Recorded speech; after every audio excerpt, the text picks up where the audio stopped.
وہ سب یہاں پر دربار کے باہر ہم سے ملے، اور یہ انٹر ہونے کا ایریا ہے۔ سامنے یہاں پہ شو ریک ہے جہاں آپ اپنے شوز کو رکھوا سکتے ہیں، اور یہاں پر قوالی کا سلسلہ جاری رہتا ہے۔ نواب نواب علی میں فدا ہوں تیرے تو نوازی کبھی جدا جدوں بھی ہاتھ میں اٹھانا یہ ہو دعا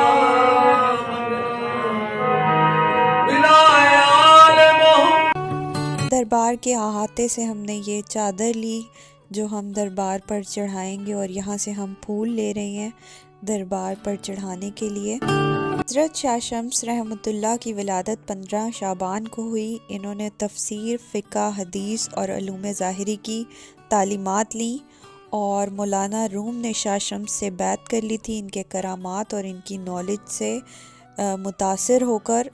اور یہاں ہم منت بھی مانگ رہے ہیں اپنے لیے، اور ساتھ ساتھ میں ان کے کرامات اور ان کے معجزات بھی آپ سے شیئر کرتی ہوں۔ یہاں پر آپ دیکھ سکتے ہیں کہ 2 قبریں ہیں، ایک حضرت شاہ شمس الدین رحمۃ اللہ کی ہے اور دوسری ان کے پوتے کی، جو کہ بابا شاہ عالم سرکار کے نام سے جانے جاتے ہیں۔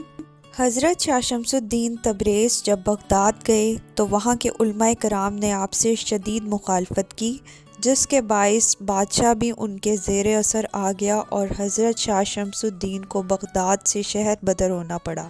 بغداد چھوڑنے کے بعد حضرت شاہ شمس کچھ ہی دور گئے تھے کہ بادشاہ کا بیٹا وفات پا گیا، جس سے اسے بہت وہم آیا اور اس نے اپنے سپاہیوں کو حکم دیا کہ حضرت شاہ شمس الدین کو واپس لایا جائے۔ حضرت شاہ شمس الدین جب واپس آئے تو بادشاہ ان سے بہت معذرت خواہ ہوا اور بہت گریہ زاری کی، اور آپ سے اپنے بیٹے کے حق میں اس کی زندگی کے لیے دعا کرنے کی درخواست کی۔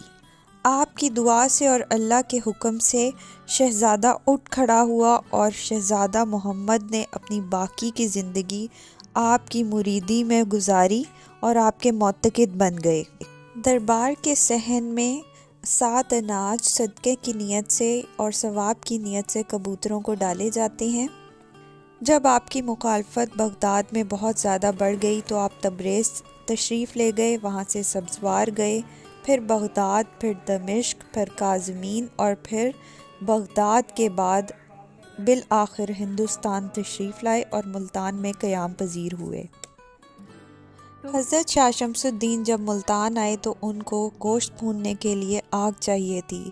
انہوں نے شہزادے کو کہا کہ آگ لاؤ۔ شہزادہ در در آگ مانگنے کے لیے گیا، لیکن کسی نے آگ نہ دی، یہاں تک کہ ان کو اتنا مارا کہ وہ لہو لہان ہو گئے۔ جب شہزادے واپس آئے تو انہوں نے آپ سے پورا حال بیان کیا۔ حضرت شاہ شمس الدین کو یہ سن کر جلال آ گیا، اور انہوں نے سورج کو اشارہ کیا اور کہا، تو بھی شمسی میں بھی شمسی، میرے اس گوشت کے ٹکڑے کو بھون دے۔ کہا جاتا ہے کہ سورج نے اپنی حرارت بڑھا دی اور زمین کے اتنا قریب آ گیا کہ گوشت بھننے لگا، یہاں تک کہ در و دیوار جلنے لگے۔ ملتان کے لوگ پریشان ہو کر معافی کے طلبگار ہوئے اور حضرت شاہ شمس سے معافی مانگی، جس پر ان کو رحم آ گیا اور انہوں نے سورج کو حکم دیا اپنی حرارت کم کر دے، پتہ نہیں یہ لوگ روز حشر کی گرمی کو کیسے برداشت کریں گے۔ کہا جاتا ہے کہ ایک شخص نے حضرت شاہ شمس الدین رحمۃ اللہ سے ان کے سید ہونے کا ثبوت مانگا تو آپ نے اپنا شجرہ نسب پیش کر دیا، لیکن اس نے کہا کہ میں اس پر بھی کس طرح یقین کروں؟ تو آپ نے کہا کہ میں نے سنا ہے کہ سید کے جسم کو آگ نہیں جلا سکتی۔ تو آپ نے کہا کہ ایک آگ جلائی جائے، میں بھی اس میں جاتا ہوں اور تو بھی اس میں جا، اگر اس آگ نے مجھے چھو لیا تو سمجھو میں سید نہیں۔ آپ اس آگ میں گئے اور آپ کو آگ چھو بھی نہ سکی، جبکہ وہ شخص جب اس کے قریب آیا تو وہ اس کا دامن جلنے لگا، یہاں تک کہ حضرت شاہ شمس الدین نے اس کی دامن سے آگ کو بجھایا اور وہ آپ کے قدموں میں جا گرا۔ یہاں ہم نے علم پر دیے جلائے، دعا کی اور جیسا کہ میں نے آپ کو بتایا تھا کہ یہاں پر مومنین کے لیے ایک مرکزی قبرستان ہے جہاں مومنین کی قبور ہیں۔ رائٹ سائڈ پر آپ دیکھ سکتے ہیں کہ مولانا ناصر شہید کی قبر ہے۔ انہیں وکیل حق زہرا کے نام سے بھی جانا جاتا ہے۔ ہم نے ان کی قبر پر فاتحہ پڑھی اور مغفرت کی دعا کی۔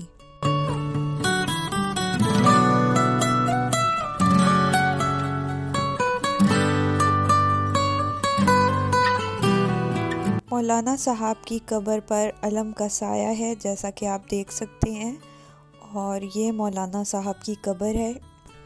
مولا تمام مومنین کو یہ شرف حاصل کرنے کی توفیق دے اور اپنے خاص غلاموں میں شامل کرے۔ قبرستان کی لیفٹ سائڈ پر مجالس منعقد کرنے کے لیے امام بارگاہ اور نماز ادا کرنے کے لیے مسجد موجود ہے۔ یہ مسجد ملتان کی قدیم مسجدوں میں سے ایک ہے۔ یہ اس کا بیرونی حصہ اور دروازہ ہے۔ حضرت شاہ شمس الدین رحمۃ اللہ کی شادی حضرت جلال الدین کی بیٹی سے ہوئی۔ آپ کے 2 بیٹے نصیر الدین اور علاء الدین تھے۔ آپ کے اور بھی بہت سے معجزات مشہور ہیں۔ آپ کی تعلیمات و تبلیغ سے لاکھوں لوگ فیض یاب ہوئے۔ یہ امام بارگاہ کا انٹرنل ایریا ہے جہاں پر مجالس منعقد ہوتی ہیں، اور ساتھ ہی میں ایک عزا خانہ در بطول ہے جہاں پر زیارات بھی ہیں اور عزا خانہ میں مجالس بھی منعقد ہوتی ہیں۔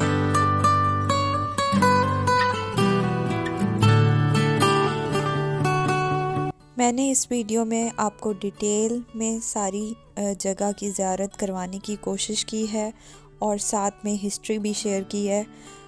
امید کرتی ہوں آپ سب کو بھی زیارت کا شرف حاصل ہو، اور اس ویڈیو کو یہیں اختتام پذیر کرتے ہیں، اور خوش قسمتی سے جاتے جاتے ہمیں ذوالجناح کی زیارت بھی نصیب ہوئی۔ اپنی دعاؤں میں یاد رکھیے گا۔ اللہ حافظ۔